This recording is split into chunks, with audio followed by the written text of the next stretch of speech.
This is House Planning Help episode 18. Have you always wanted to build your dream home? Maybe you know what you want. But what if it could be better? HousePlanningHelp.com. Speaking to the experts, searching for better ways, planning for the future, build a better home. HousePlanningHelp.com podcast. Hi there, it's Ben Adam Smith, and in today's session we look back at London's Ecobuild 2030. HousePlanningHelp.com. Hey, how you doing? Hopefully you're well. As you might be able to tell from my voice, I'm slightly croaky at the moment because I had the flu for the last couple of days, but that doesn't dampen my enthusiasm. We've got a really good episode for you with some interesting interviews, and they were all recorded at Ecobuild, which is one of the big industry events. And I thought as I was going to attend the full 3 days in London that I ought to use that time to create some content, which is what I did. The trouble is that you get so engaged in the different seminars and conference sessions that they have that then at the end you think, oh, now I've got to go and get an interview. So this is just going to be scratching the surface of what went on there, because there were about 800 different speakers at the event. So there's no way that this would be a fair representation, just my experience of Ecobuild. If you're a regular listener to this podcast, then you'll know that we've talked about the Passive House Standard quite a lot. And so I went to several seminars organised by the Passive House Trust. But at one of them was Janet Cottrell. And you might remember that we've spoken to Adam Dadabai, who is the other co-author behind the Passive House Handbook. That was in session 5, if you want to go back and listen to that. But during Janet's talk, I was intrigued when she mentioned that she had an extension which she had constructed to Passive House standards even when the existing building hadn't been retrofitted. So I asked her why she'd taken this approach. Okay, well, to retrofit an existing house, which is ours, is a very typical semi-detached Victorian house. It is a lot of intervention into the fabric, and the way we thought we would do it over time was to phase it. And obviously we're going to be living in it, so we did the things that we felt we would never be able to do again before we moved in, which was the floor. So we have done something to the house. We've highly insulated the floor and dealt with the airtightness of the ground floor, and actually all the floor voids in the first floor we've plastered in between the floorboards, which is where you get a leakage in an existing house. So we did do that and dealt with the timber ends because we were putting a heating system in. So we were trying to think what we needed to do when, and not block off the possibility of eventually getting to something to what is really the ENEFIT standard, which is the passive house equivalent for a retrofit. So we did that, and then we obviously wanted an extension to make the house in the way we wanted it to be. So we did that right, basically. So we did it the way you'd want to do it. Do it once, get it right. And I've made sure I can bring the insulation that we will hopefully eventually put on the outside of the house. It will come and sit against it and tie up quite nicely. And it also meant, funnily enough, the extension removed a good proportion of the north facade of the house, which was the worst bit of the house in terms of energy performance. It had the most awful windows, single glazed, big leaky patio doors. So our extension, in a sense, it improved that part of the house and took it right up. So we're just taking that principle of trying to phase it as we have money, do what you do right when you've got the opportunity, and make sure that you haven't blocked yourself from eventually getting to the place where you've really done the whole job. So have you actually got that end vision now? Do you have to come up with that, or are you saying that you've just worked out where it will connect to the house? I know that I can do now the rest of the main part of the house, except the front, which I'm still puzzling about. Because I've got a very typical bay, which is very typical of English housing, and that is an expensive thing to try and deal with. So, and I don't know quite how that. Well, this is the thing with passive house. You start retrofitting, and you've got details that maybe are very difficult to bring up to the standard, and will change the aesthetics. And it is a very typical house that's typical of that street and some surrounding street. So, I mean, it's interesting now to do it in part because you get the benefit in bits and you see how the impact.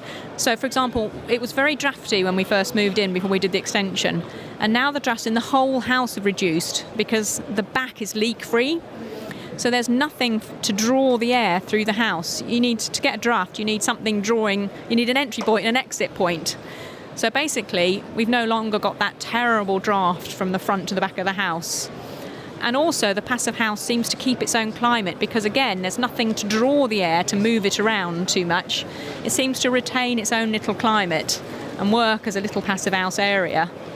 So you get quite a constant temperature in the back of the house, even though there are no doors separating it from the rest of the house. And I didn't want any doors separating it from the house because it's not got the MVHR. And I was interested to see how that would affect it. Would there be a problem, or how would we feel? Really, I need to do more data to collect and just see what's happening with the humidity of that space. But it feels absolutely fine. Yes, it all seems to make sense when you think about it. Is performing as one might expect it to perform. But interestingly, attached to what is still a relatively leaky house. Really interesting. I hadn't actually considered those benefits of a passive house extension and how they would fit quite neatly, really, with something that you haven't retrofitted yet. But I do realise that we've got to do an episode at some point on phase retrofits and finding out more about how that works, because a lot of people are not going to have the money to do everything in one go. So it's on our list. I'll also put a link in the show notes if you want to check out the Passive House Handbook and you haven't heard about that just yet. There definitely seems to be a growing awareness of Passive House from within the industry, and over the 3 days that I was wandering around Ecobuild and checking out totally unrelated seminars, and Passive House would still crop up. I don't know whether that's just coincidence, but I went and had a chat with John Bootland, who is the Chief Executive of the Passive House Trust, and wanted to find out whether there'd been a lot more interest about Passive House in the UK. Yeah, it's been very busy in the last few hours, hasn't it, today, this first day at Ecobuild. And I think that mirrors the whole movement as a whole, actually. The Passive House started in the UK in about 2008-ish, 2007 maybe. And we had one building, and then the next year there was 3, and then the year after that there was 10. So now we're up to 2012. At the end of 2012 there was 150 Passive House buildings completed and certified in the UK.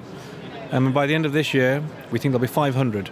So it's taking off really very quickly indeed. Still quite niche, but it's taking off very quickly.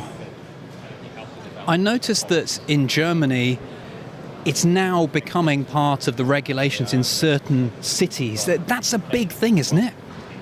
Yeah, it's a massive step, and it's not just in Germany, but also in Austria and in parts of Belgium as well. So Brussels has committed to public buildings to be Passive House standard from 2015 or 16.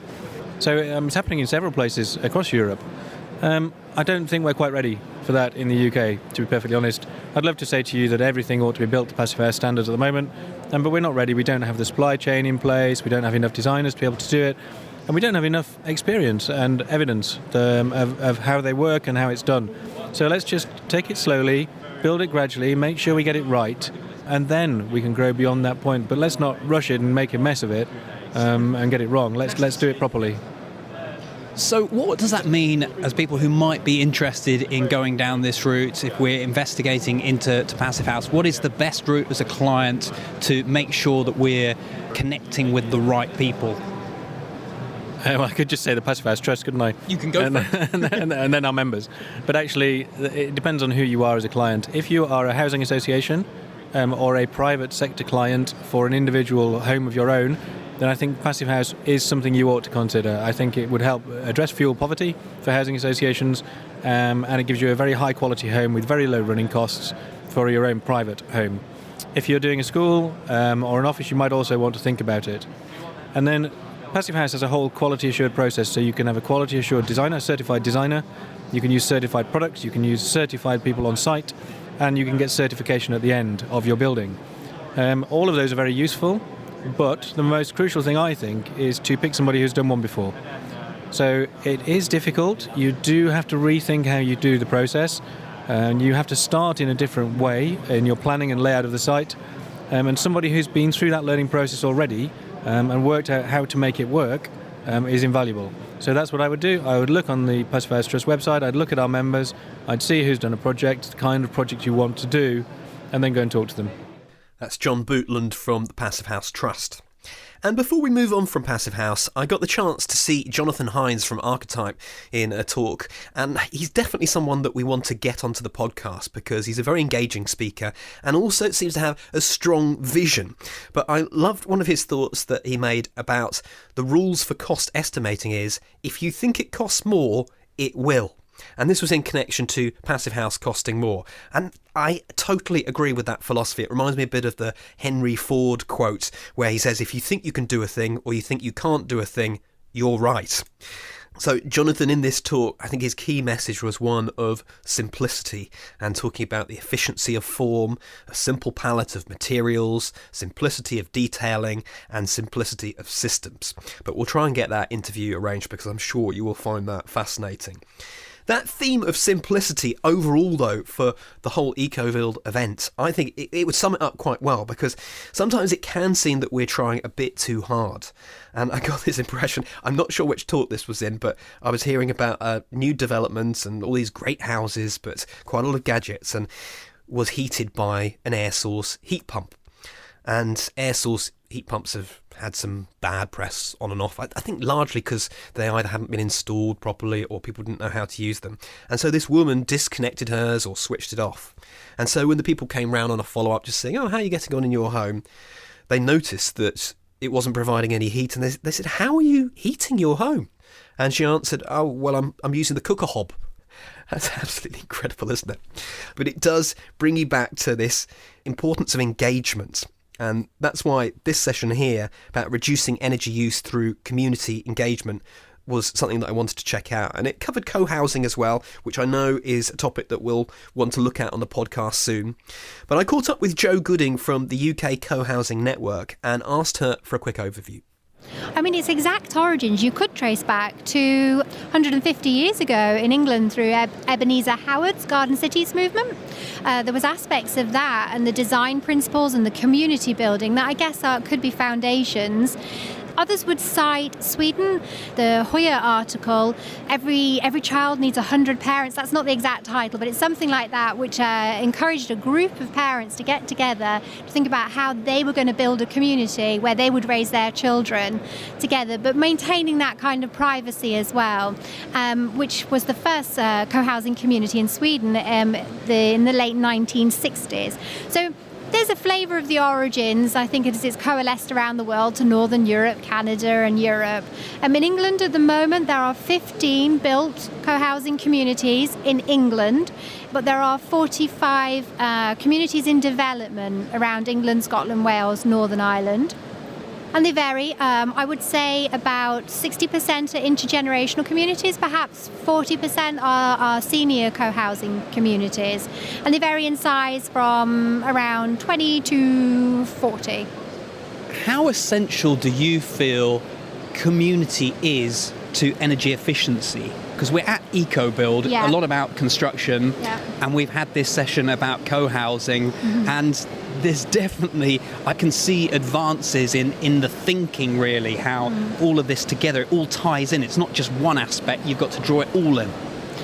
I would say it's pretty paramount really, because you could have technology, building fabrics that are designed to the hull, but if you haven't got the mechanisms for people to structure and create systems to be able to reduce, reuse, recycle and all of the other things that we would aspire to, and you haven't got that kind of peer support as well to help you to do that, and education, and that's where the community comes in. I guess at community level things become infinitely more viable as well, whether it's carpooling, whether it's renewable energy schemes. I mean, we could draw up a list, but I guess also having that structure to be able to finance, manage and sustainably run, that's got to be at a community level. And then we have a whole set of learning of which we could look into co-housing about, okay, so there's, to get that structure, how do you maintain it? How does that become not a drag but an actual real positive benefit so that you are running your environmentally friendly systems? Where do you feel this is going?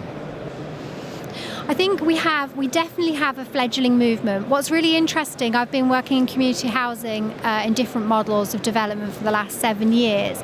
There's been a lot of work that's been driven by community members wanting to do something in their community, provide affordable housing, provide better housing. What increasingly we're seeing is individuals looking towards the models of co-housing, cooperative housing and so forth to create housing solutions. So we've got a real surge in interest in co-housing, cooperative mutualism. That comes because people want better places to live, they want somewhere affordable, they want secure tenure, but they also want, there is that sort of that growing need for mutuality and support, not just in not where you live, but how you live.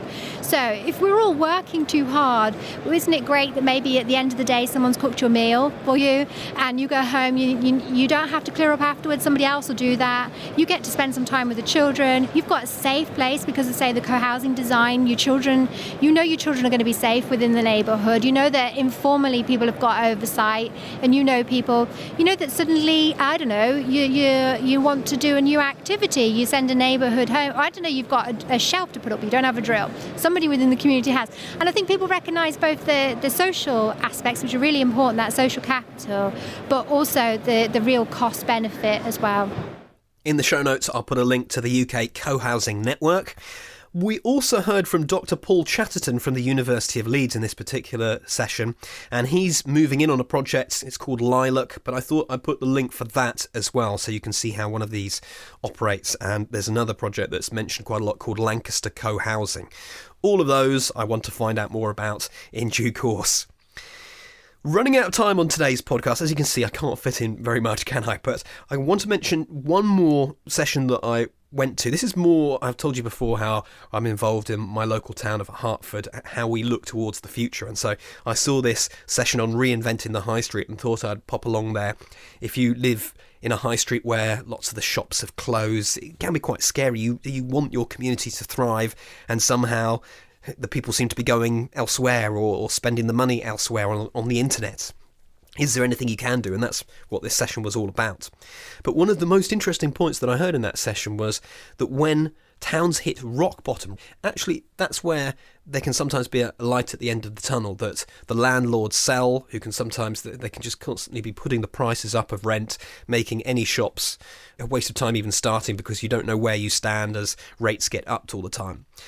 But once those properties are back in the hands of the community with a few visionaries and people really keen to make it work, it can become more sustainable again. The other point that seemed to be hammered home a fair bit was the clone town is dead, and you've really got to pursue your unique identity these days. And also how we use town centres has changed. It's very much about entertainment these days as well as buying things. So you've got to bear that in mind, that as perhaps houses have changed and how we use them, so has the high street. But I thought that was really interesting. I'm going to take that information to the next meeting we have in our Hertford Futures group. So it's just time for one more interview clip, and I suppose this is another big side of Ecobuild. It's the networking, those people that you're not sure you're going to meet until you go and you start chatting and one thing leads to another. And I bumped into Robert Stern, who's a filmmaker, and he's someone who's trying to crowdfund a documentary on woodsman Ben Law.